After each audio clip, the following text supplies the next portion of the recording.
Okay.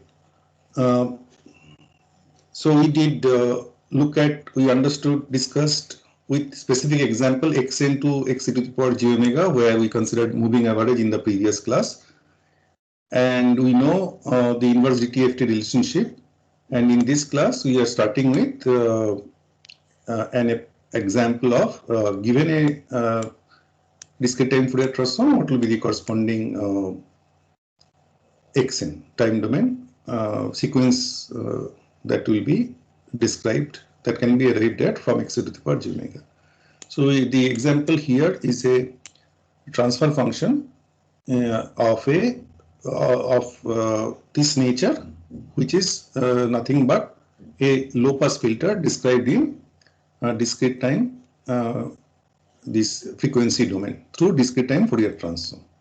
So this pi corresponds to fs by 2 highest frequency, and so 0 to omega c, all the frequencies are passing as it is, and omega c to pi, it is infinitely attenuated.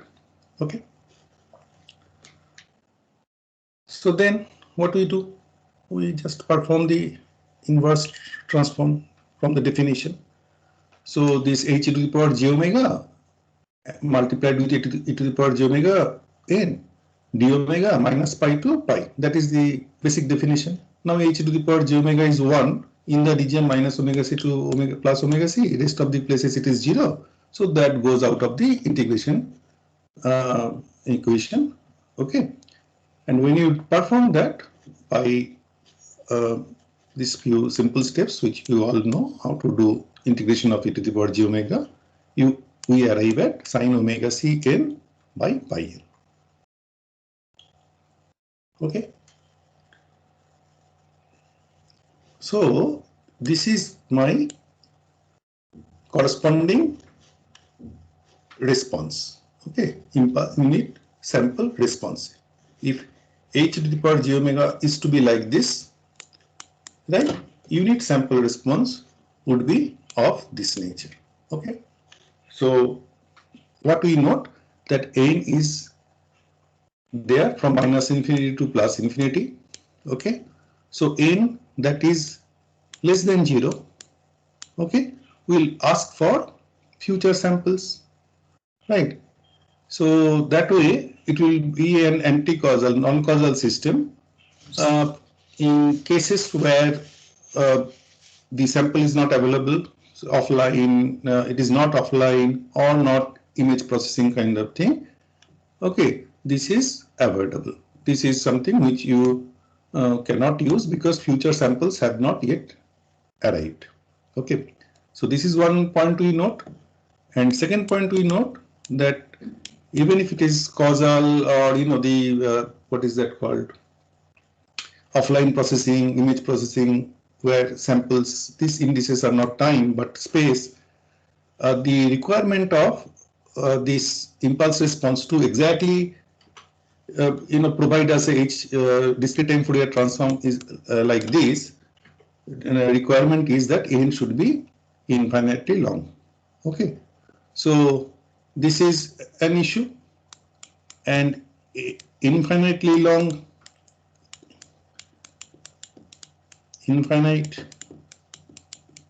number of samples required, that is also something which is practically not possible. Okay, even if it is offline processing, this is troublesome. Okay, so practical low pass filter will be something which we shall see now. Okay, so this is your now HLP low pass filter N. This is the impulse response, unit sample response. So this is sine omega c n by pi n. So this is sine omega c by n by pi n that you see over here, right? And discrete time Fourier transform, you are doing e to the power minus j omega n multiplied, and it should be from minus infinity to plus infinity. Okay. Now, because that we are not having infinite number of samples, we are talking about this finite number of samples from minus n to plus n. Okay. So that gives us the discrete time Fourier transform, which is practical, which this is desired. Please mute all of your end. Hello? Hello, somebody joined here. Please mute all of your end. ఇప్పుడేమొద్దు ఇప్పుడు వచ్చిన మళ్ళీ వస్తాడు కదా మధ్యాహ్నం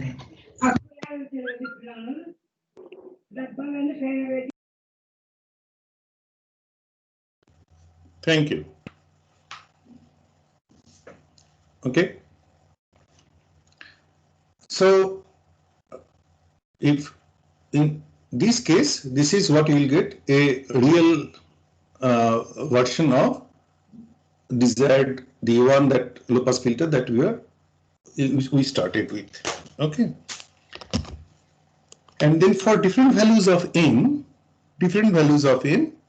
we can see how the response will look like. And this probably you have seen to some extent, those who have already started and went through certain segments of experiment number 2, that n is equal to 1, okay, n is equal to 3, n is equal to 7, n is equal to 19, okay. These are the different representation, different kind of characteristics of h m e to the power j omega that you are going to get. Okay, right? Any question up to this?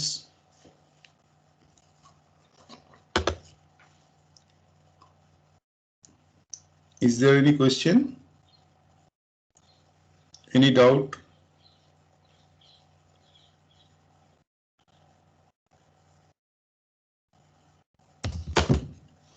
Okay. But then I have a question. We just told that this n less than 0 is not, practical for real-time system, etc. But when you are plotting it, then this n minus 1, minus 2, from minus m to minus m, m minus 1, m minus 2 up to minus 1 has been considered. Then how is it related to a practical filter? This is my question.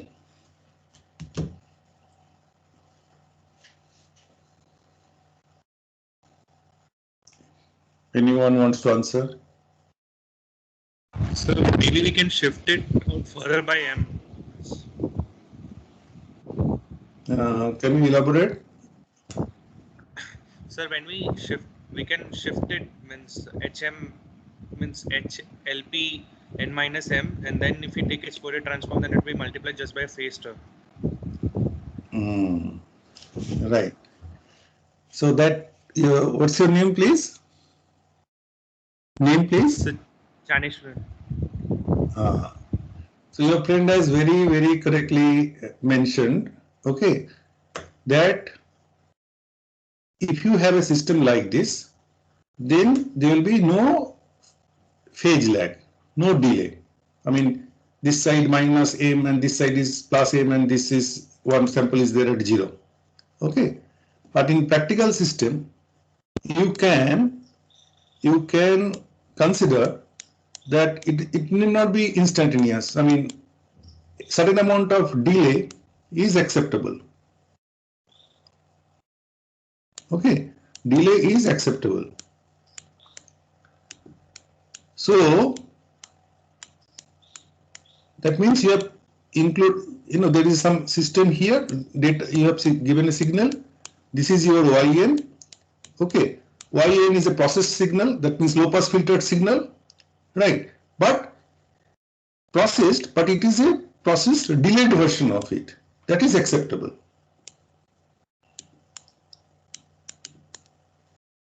Okay, that way we can have practical systems.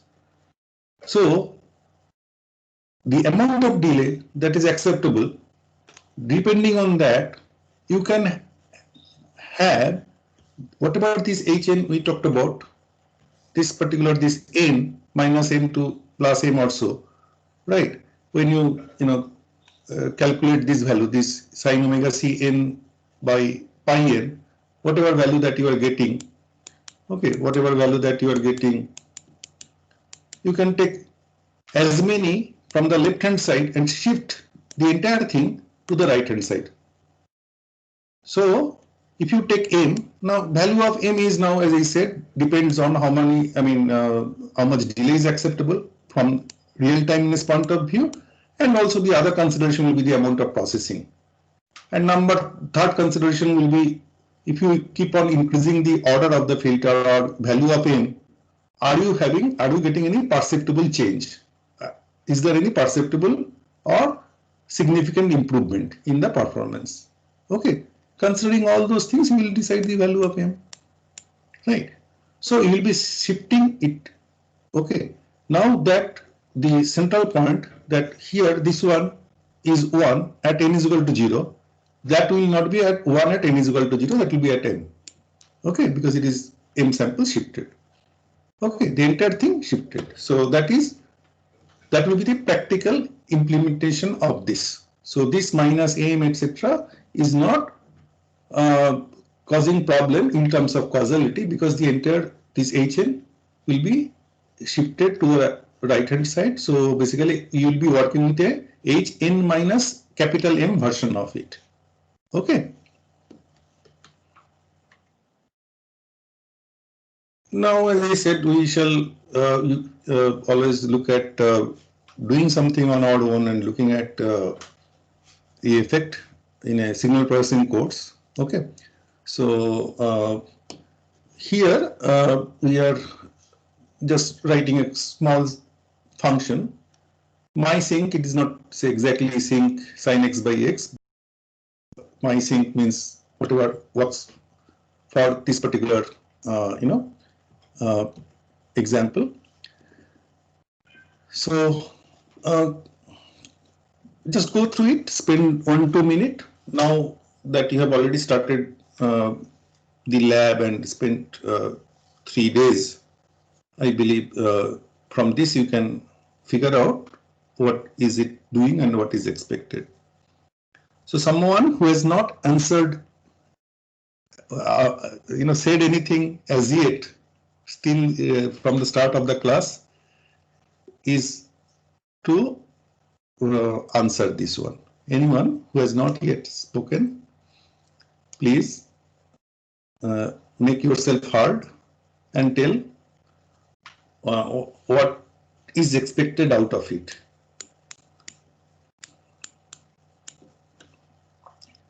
So this is the main program. Okay, so this is making a function call of this, and freqz, freqz, this is a MATLAB's inbuilt function that we have already seen before. Okay, so and my sync is something which is there over here. Then what is expected here? Anyone who has not spoken before is to answer this one.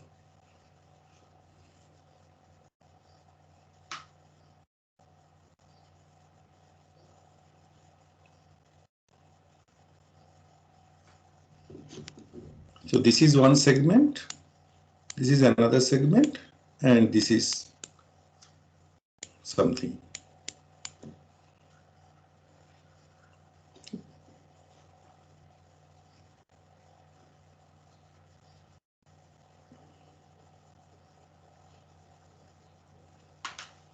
Yes, anyone now ready? Please unmute yourself and answer this.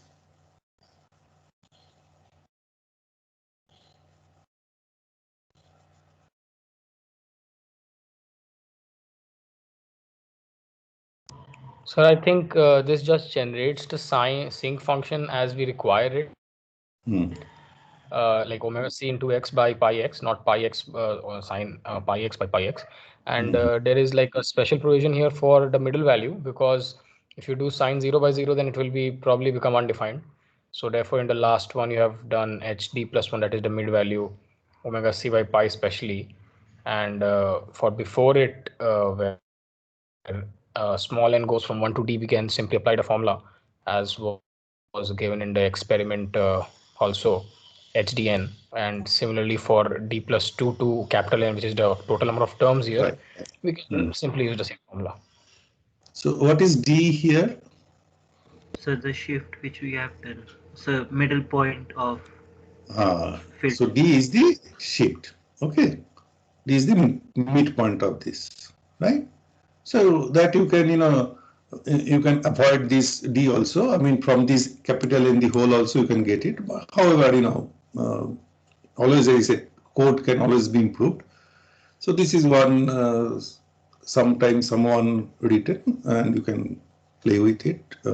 So this is the delay that you are getting. So basically it is getting shifted to the 0.0 value is getting shifted to this. So the idea objective here is to get a practical system.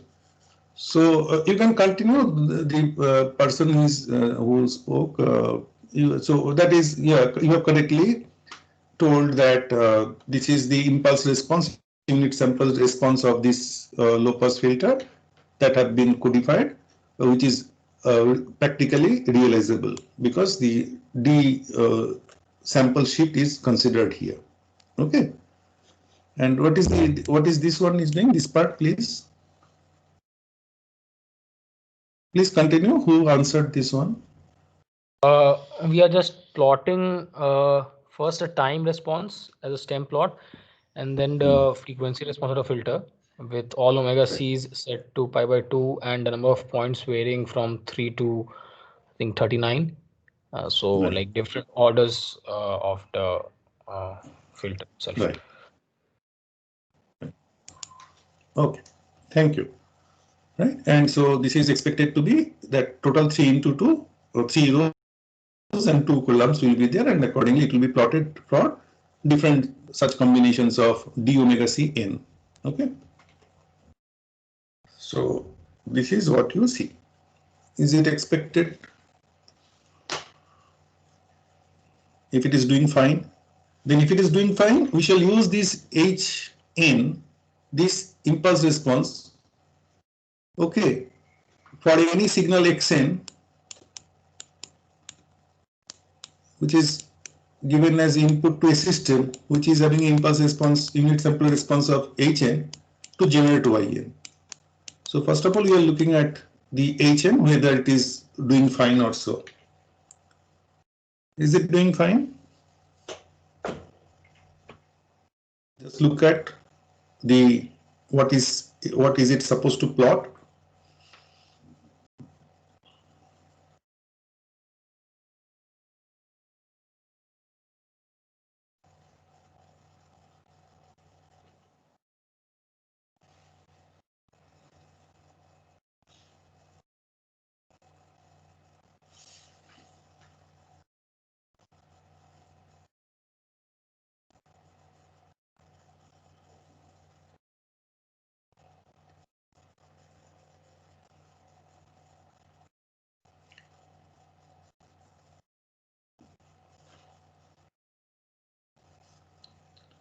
So the delay part is visible.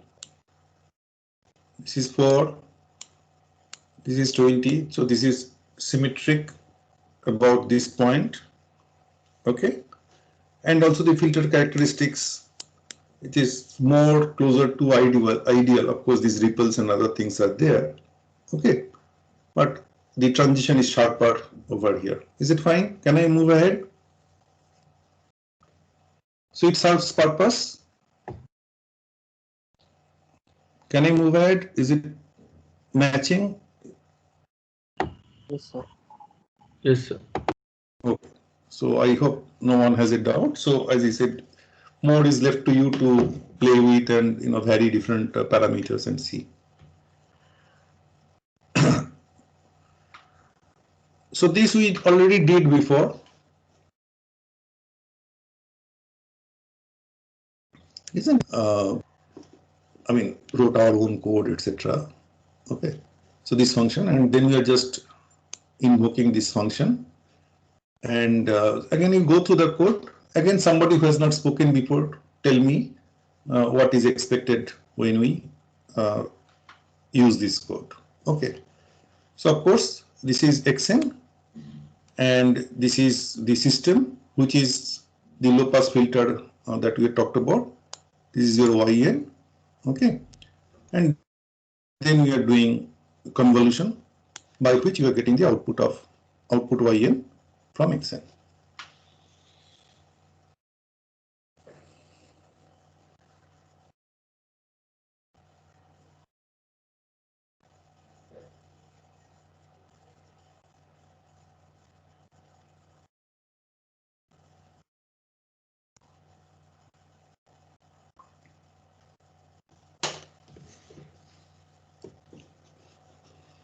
So because we have chosen pi by 2, so sir, it means that the cutoff frequency is for fs equals to 100, then it would be 25 hertz.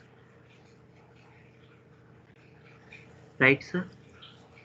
We have taken fs this during in the plotting fig z you are talking about. So that is fs by 2 is your 512. By default, you are getting fs by 2 as 512. Yes, sir. Yes, sir.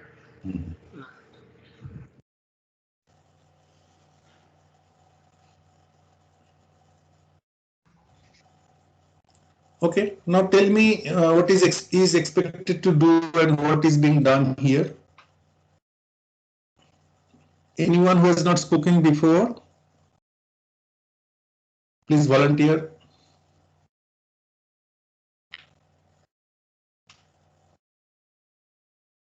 So this just seems like we're filtering the signal. It's a low pass filter. We're designing different low pass No, filters. first you are saying what is saying is correct, but first you go by one. See, in the class, if it was a blackboard kind of thing, I would have written, and you had a lot of time because you have got different kind of students. Somebody absorbs it very quickly, somebody takes time. So since it is slide mode, so I'm requesting you to tell step by step so that everybody can grasp it. Sufficient time is given. So you tell first this part. What is it doing? So we're Only- making sine waves, Huh. and then we're adding them to get a signal, which will be our input signal. Right. So first stop here. So we are generating sine wave. So and each of the sine wave is generated using the sampling frequency is 100 hertz. Yes. Isn't it? This is the function call. This is important. You'll see that our discussion will require this part. So this is 100 hertz, Yes. right? So then what is the maximum frequency we can sample? Aliasing, Nyquist rate, etc. 50. 50 hertz. 50 hertz. So three sinusoids are generated: 20 hertz, 30 hertz, and 40 hertz. Right. So this T is same for all of them because all from the code 0 to T 1 upon Fs, that is 100. So 101 samples will be there in T. First value will be 0, second value will be 1 upon 100, third value will be 2 upon 100, next value will be 4 upon 100. So that way it will go up to 100 upon 100. 1 second we have taken. Right. So T is common for all of them. But because this F is different, so X will be different for a different thing, and that is expected. So here the oscillation will be slower and here the oscillation will be faster. Right. And this is the sum of these three. So a signal which is a composite sinusoid. Okay. And magnitude is 1 for all of them, equal amplitude. Right. Next part. So you are first plotting. Yeah, go ahead. So the person who is explaining, yes, please go ahead. So then we're plotting the stem, like the samples, and in the time domain and the frequency domain. Right. That's 421 and 422. So that means total 8 plots will be there, 4 rows and 2 columns. So first we are plotting the time domain, as you have said, the original signal and its frequency description as it is. Right. And next, go ahead. Then 423, we take a filter, like this is the transfer function H1. which is getting from the sinc function. This will be a low pass filter basically. Then you get y1 by convolution with h1. Mhm. And then we're plotting the first 100 samples in time domain and again in frequency domain in 423 and 424. Right. So in these cases, these H1, H2 are different. So if going from H1 to H3, what do you expect at the output when you plot them? This is order 3, this is order 7, this is order 39. Sir, if the order is higher. So pi by 2 means what is the cutoff frequency in hertz when you consider? Sorry? 25. So 25. So 100 hertz. If I take pi by 2, this is 25. All of you are comfortable with this, whatever has been pronounced?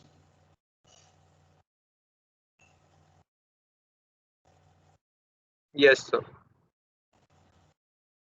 Okay. This H are just samples. You are only handling sequence of numbers, just adding multiplication, etc. It is just in a hardware you are just doing some processing. The time is notional. Okay, since you sampled at 100 hertz, so pi by 2 corresponds to 25 hertz because 2 pi is your 100.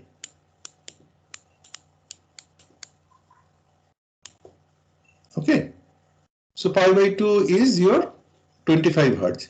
So basically you are trying to filter out 20 hertz part of it.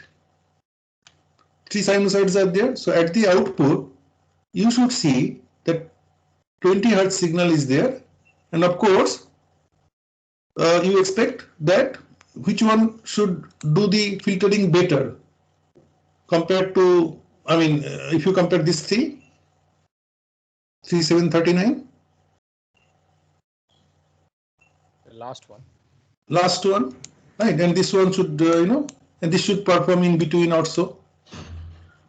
Okay, that is what is expected.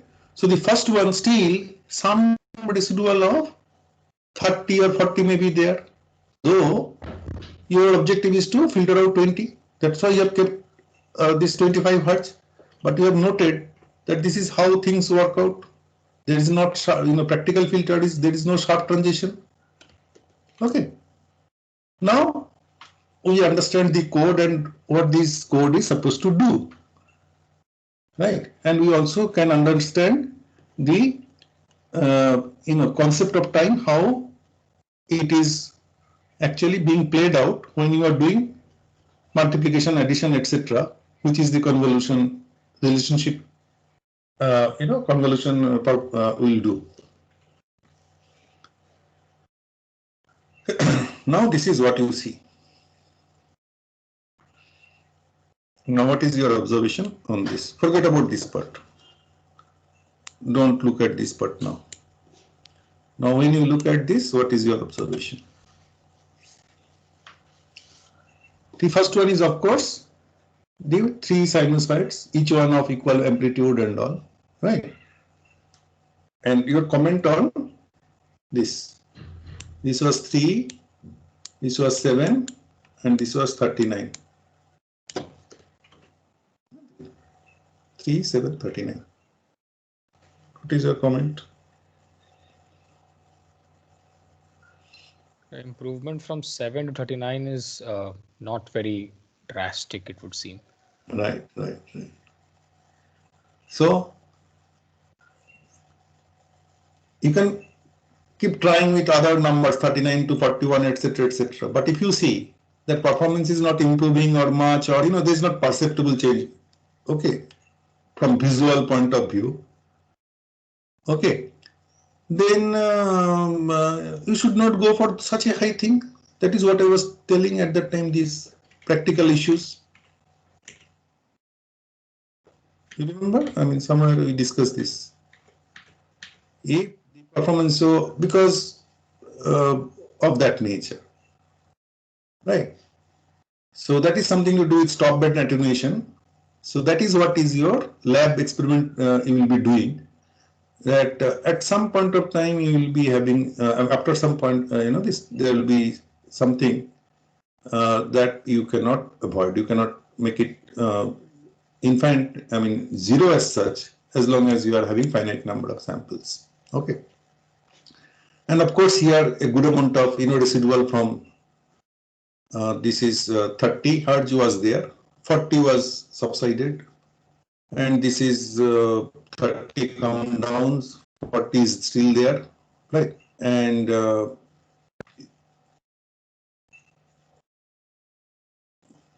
now what about this point?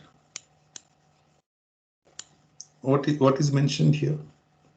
Sir, here that is because F by Fs ratio is same for this case as well as the previous case. Okay, so instead of rest of the code remains same. Rest of the code remains same. Rest of the code remains same. Your initial generation is 200 Hz. Okay, and frequencies are say just double of it.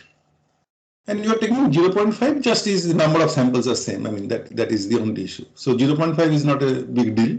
That is not main point here. That just to make 101 samples are there, but you can have 1 second also, then you will be having 201 samples. So that is less important. More important is this part, this combination. Okay. Then also you will see that the performance is, the output plot will be like this, because the sequence values will be same, and so its frequency domain output will also be the same. So that's why we keep saying that this is sequence processing. The notion of frequency, cutoff frequencies, sampling frequency, etc., that are imposed. What you do actually is sequence or sample processing. How the sample is generated and associated with originating mother frequency and sampling frequency, that is not considered, that doesn't get directly reflected over here. The same result can be obtained by a different set of frequencies. Okay, so you have correctly identified that. Good.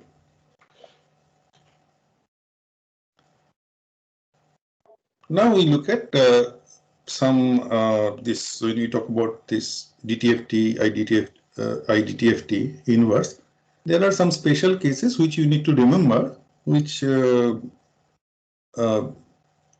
it will be easier for us. If we start deriving it during the exam, it might be a bit difficult. So we consider x e to the power j omega. So this is the DTFT. If this is the DTFT, what is the IDTFT? Inverse of it. Okay. So how does it look like? This one, if I plot it, this is my omega axis. So this is my 0. This is 2 pi. This is 4 pi. Please mute at your end unless you are speaking or asking attention. So how does it look like, this one? So this is 0. This is delta, del. So basically we'll be drawing it like this. Where will it be placed?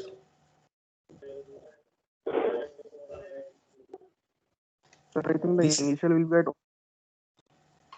sorry? Repeat at intervals of 2 pi. Initially, there will be a pulse of 2 pi magnitude between 0 and 2 pi at omega naught, and then it will repeat at intervals of 2 pi.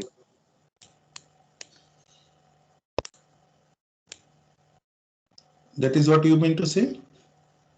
Yes, sir. This will keep repeating. Is it okay? Yes, this is what you see. So if this is the one, this is your DTFT, what is the corresponding time domain sequence?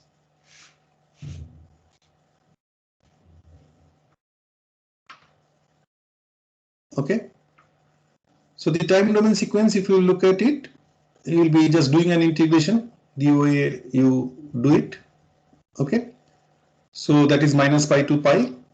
And in that case, only r is equal to 0 will stand. Okay.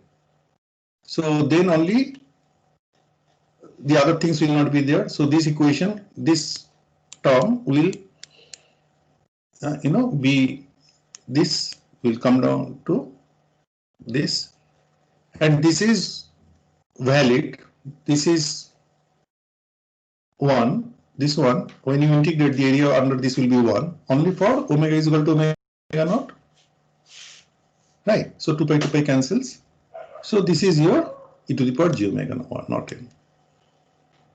Is it okay? For any n. All of you have understood this? Yes, sir. So if xn is e to the power j omega naught n, then x e to the power j omega, its dtft is this. Okay. So we are coming from opposite direction. And if xn is equal to 1, xn is equal to 1, right? That means we substitute omega naught to be 0, right? Then xn is equal to 1. So then this omega naught is 0. So this is the corresponding dtft. Okay. So this is how we arrive at these two cases. If xn is e to the power j omega naught n and xn is equal to 1, the corresponding dtft, we represent it in this manner. Okay.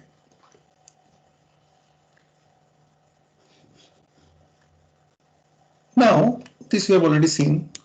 So x e to the power j omega for any signal, this is by definition.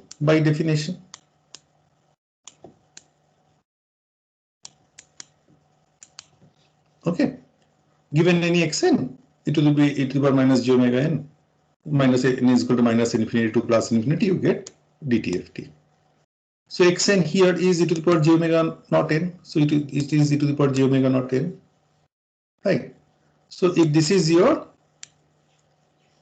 dtft that you are doing, you will get this one from whatever we have studied so far. Okay. Continuing, if we have xn, a combination of this, right? Ak is the coefficient for kth frequency. So summation of k frequency components, each one scaled or each one having magnitude, amplitude ak the way you see here. If this is your mother signal, right, then from this relationship we can arrive at this relationship. If xn is this, x to the power j omega will be, because this is just a scalar term, right? And omega naught is getting replaced with omega k, and since this is summation, so it will be summation, another summation will be there. Okay. So this is the double summation that you see.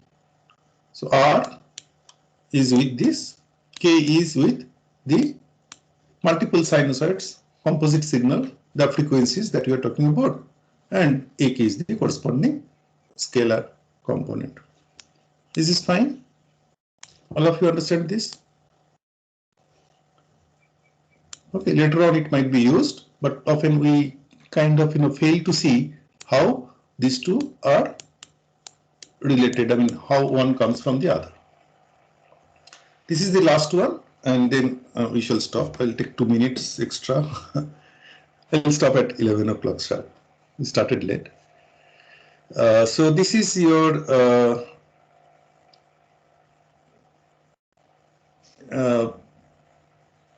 this u e to the power j omega, un you all know. Un is defined as 1 for n greater than or equal to 0 and is equal to 0 for n less than 0. Okay. So what is its discrete time Fourier transform? What is its discrete time Fourier transform? If you try again, try to do it just like that. This is it's DTFT, okay, but it is not directly. It is a bit difficult to get. So we'll show you how we can get it. So Oppenheim says it is not completely straightforward. So Oppenheim further doesn't discuss it. So it just keeps it like this and go ahead. But if you read other text, okay, they have given the derivation because we might use it in future. So that's why we are looking at it, how it is being arrived at. So how it is arrived at, UN is defined as summation of two functions, Fn and Gn. Okay. So Fn is half. Throughout it is half from minus infinity to plus infinity. And Gn is half for n greater than or equal to 0 and minus half for n less than 0. So obviously if you add them up, half plus half is 1 for n greater than or equal to 0 and minus half, and half cancels out, so it will be 0 for n less than 0. Okay. And what we note, this del n, there lies the tricks, the tricks that gets employed is Gn minus Gn minus 1. Okay. So this is your del n. If you just represent it, you can see that shifted version of Gn minus 1. Okay. Then you get the del n. And once you get the del n, right, then you can just employ DTFT of it and basic properties of DTFT. So this is which I believe you have studied in your signal systems course, the basic that it is delayed by this, isn't it? Can I get a quick response? Discrete time Fourier transform property shifted by 1 unit, it will be minus j omega that will come here. Hello? Yes, sir. DTFT Yes, sir. properties you studied in the signal systems course. Yes, So sir. Yes, sir. Yes, sir. so let us not waste time on this thing. There are many interesting things to study, learn. Okay. So this is your g to the power g, the function g that we have defined. It's DTFT. And Fn is half, right? So xn is 1 is we have already defined. This is xn is equal to 1. This is what we have already seen. So Fn half will be given that 2 pi. So it will be just divided by 2. So pi. So Un is Fn plus Gn. So this is the summation of these two. Okay. And then you arrive at this. So a bit roundabout. Okay. So that's why Oppenheim avoided giving it this thing, but some of you can figure it out on your own. But for the rest, this is one way you can arrive at this. So these are the properties you studied on your own. Okay. I mean, you have already studied. So this week's assignments tutorial, you expect the DTFT will be there, right? And we stop here. Okay. We're stopping here, right? So let me take the attendance, download, and then you can leave.